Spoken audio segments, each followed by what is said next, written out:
Jadi saya tanya sekarang, sebetulnya siapa orang sabar itu? Siapa? Innallaha ma'as-sabirin. Siapa orang sabar? Orang yang selalu beserta Allah. Orang sabar.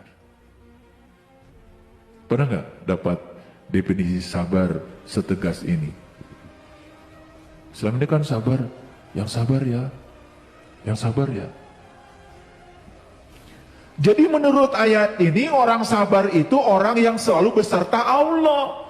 Jadi siapa orang sabar? Orang yang selalu sadar bahwa Allah itu selalu hadir beserta dirinya. Nih, saya mau tunjukkan. Sekarang kita praktek. Ada orang marah sama kita. Ayo lihat saya semua. Ada orang marah sama kita. Apa yang kita lakukan? Apa yang kita lakukan selama ini? Balik marah kan? Oke. Kenapa ada kata-kata innallaha ma'as-sabirin? Kalau orang yang sadar, sebetulnya di balik dia ada Allah. Di dalam diri saya juga ada Allah. Ini Allah, itu Allah. Kan dua-duanya Allah. Paham? Begitu dia melihat dia, bukan sebagai dia, tetapi yang dibalik dia. Apa yang kita lakukan? Oh, ini Allah sedang meningkatkan kesabaran saya lewat kehadiran orang yang tidak sabar. Jadi saat itu yang kita lihat orang atau Allah? Kalau lihat orang, marah. Kalau lihat Allah, gak jadi. Karena Allah sedang meningkatkan kesabaran saya. Ngerti gak maksud ayat ini?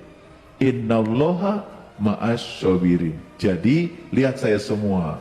Ketika para sahabat sedang menghadapi situasi yang sulit dalam hidup, sadar tidak ada satu peristiwa pun yang tidak ada kehadirannya.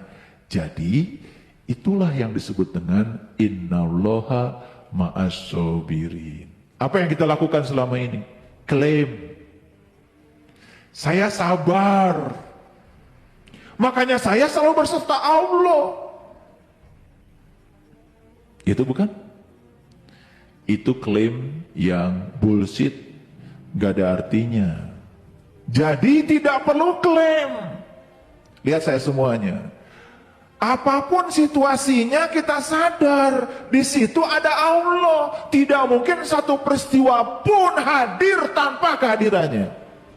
Itulah arti dari innallaha ma'a. Allah beserta orang sabar. Jadi tidak usah mengklaim saya orang sabar, pasti Allah bersama saya. Kan sering begitu. Kadang-kadang hebat kamu, siapa dulu dong?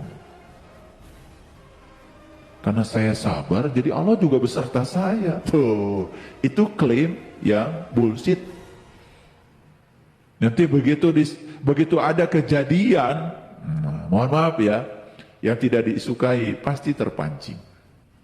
Kita lihat surat Al-Baqarah, masih Al-Baqarah ya. Saya tunjukkan Al-Baqarah ayat 286. Ini Al-Baqarah bagian terakhir ya.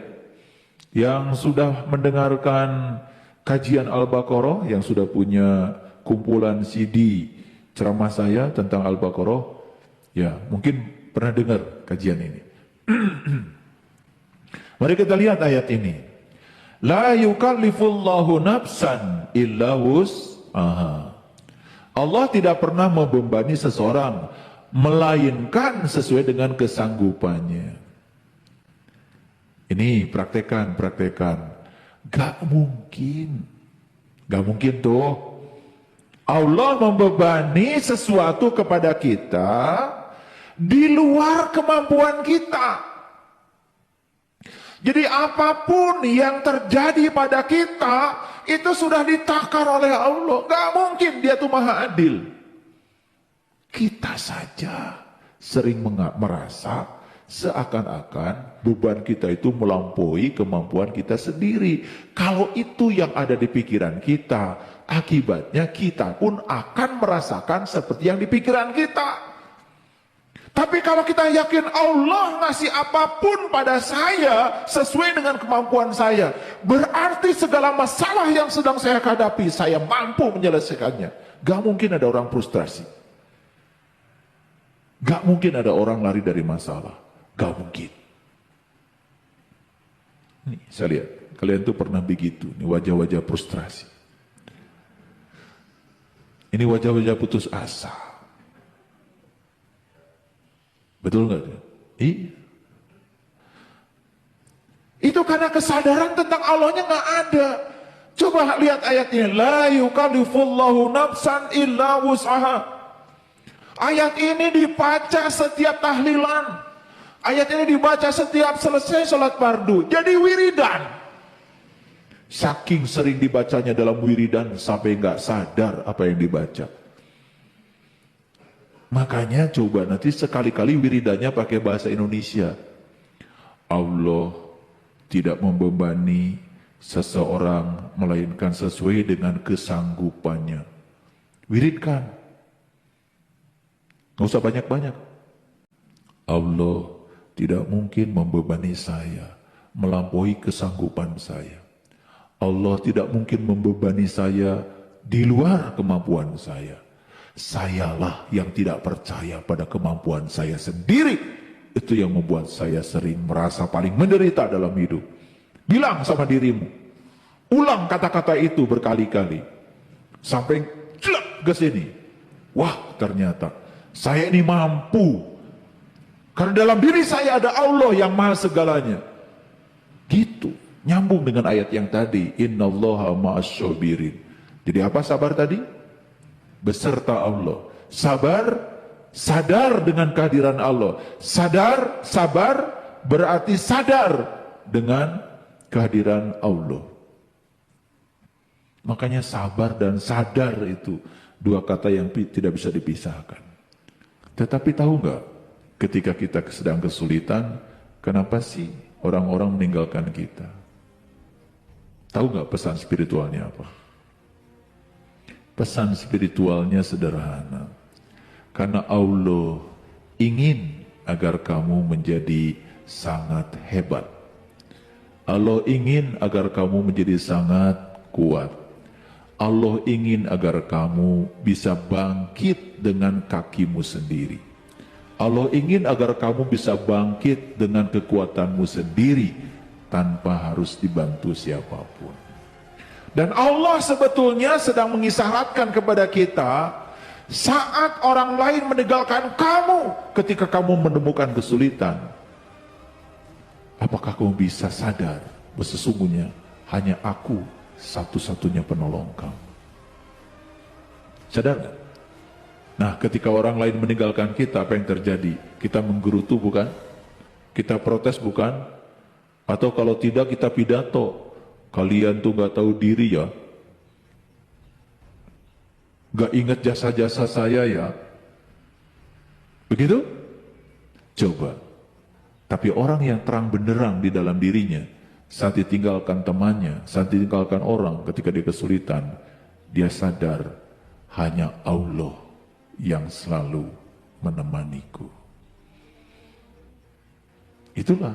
Makanya Allah satu-satunya penolong. Punya uang segitu-gitunya ditipu orang. Gimana sabarnya? Sudah tahu nggak cara sabar? Oh, sabar. Itu? Bukan. Cara sabarnya, ya Allah, aku yakin kehadiran orang yang membohongiku satu, berarti aku masih bisa ditipu, berarti aku masih bodoh, pelajaran bagiku. Gitu. Kalau masih bisa ditipu kan jangan nyalahin penipu, salahkan diri kamu. Masih bisa ditipu, masih bodoh. Gitu. Itu pelajaran yang pertama. Ya kan? Pasti ada pelajarannya. Yang kedua, jangan-jangan orang ini dihadirkan olehmu untuk menyelamatkanku. Siapa tahu dengan uang yang aku miliki ada sesuatu yang akan terjadi dengan diriku. Kan siapa tahu? Betul nggak? Orang baru beli mobil baru, kemudian pergi dari Bandung ke Jakarta. Di tengah jalan kemudian mobil barunya itu ketiban sama kontainer. Betul nggak?